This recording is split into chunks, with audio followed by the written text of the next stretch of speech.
ကျွန်တော်ဒီအခင်းချင်းကာလမှာကျွန်တော်တို့အပြင်ပွဲတွေဗမာမမကတော့ဌာနဆိုင်ရာပွဲတွေရှိမယ်ဟုတ်လားအချို့ဟိုတိုင်းယုံနေပါအဲ့လိုပွဲတွေရှိမယ်အဲ့လိုပွဲတွေက2003ခုနှစ်လောက်က2023ခုနှစ်လောက်ကကား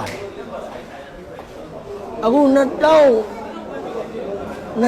25မှာအဲ့ဘက်တွေလည်းပွဲမကားပြန်ကျွန်တော်ကဘယ်သူ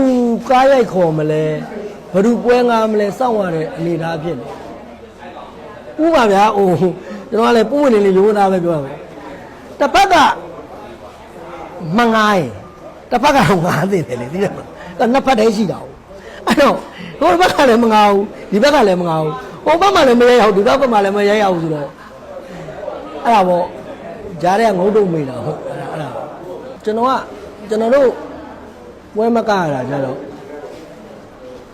ဘယ်လိုခေါ်မလဲကျွန်တော်အေးဟိုစားလို့တောက်လို့ရပါ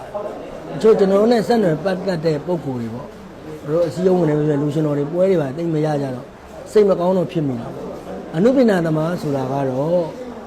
အနုပညာအလုပ်ကိုလုပ်နေရမှာအသက်ရှင်တာအခုအဖေကြီးတယောက်ကိုပဲအသက်80 80လောက်ရှိတဲ့အဖေကြီးတယောက်ကိုပဲဖေးပွဲလေးတစ်ပွဲတော့လိုက်ခဲ့ပါဆိုအဲ့ဒီမှာသူတို့ဒီနေ့ခေါ်လိုက်တယ်တပတ်ခါထွက်ကမယ်ဆိုရင်အဲ့ဒါမနှက်ပြန်မနှက်လောက်ကစားပြီးအဝတ်စားထည့်နေတာအဲ့လိုပေါ့အနုပညာသမားဆိုတော့အဓိကအနုပညာအလုံးမလုပ်ရတဲ့အတွက်ရင်ထဲမှာတမျိုးပဲအနုပညာသမားကအနုပညာအလုပ်ပဲလုပ်ရမှာလေဒါနဲ့ဝမ်းသာရှာတာဟုတ်အဲ့တော့အနုပညာသမားအနုပညာအလုံးမလုပ်ရတော့ရင်ထဲတော့မကောင်းဘူးပေါ့လုပ်တော့လုပ်ချင်တာပေါ့ဟုတ်ကဲ့ကျွန်တော်တို့ပေါ့နော်အရင်တော့လိုပဲပေါ့ချို့တိုင်းပွဲတွေဌာနဆိုင်ရာပွဲတွေလည်းအလင်းသိရင်ခေါ်ပါဦးเนาะခေါ်ပေးဖို့လည်းကျွန်တော်ပြောချင်ပါတယ်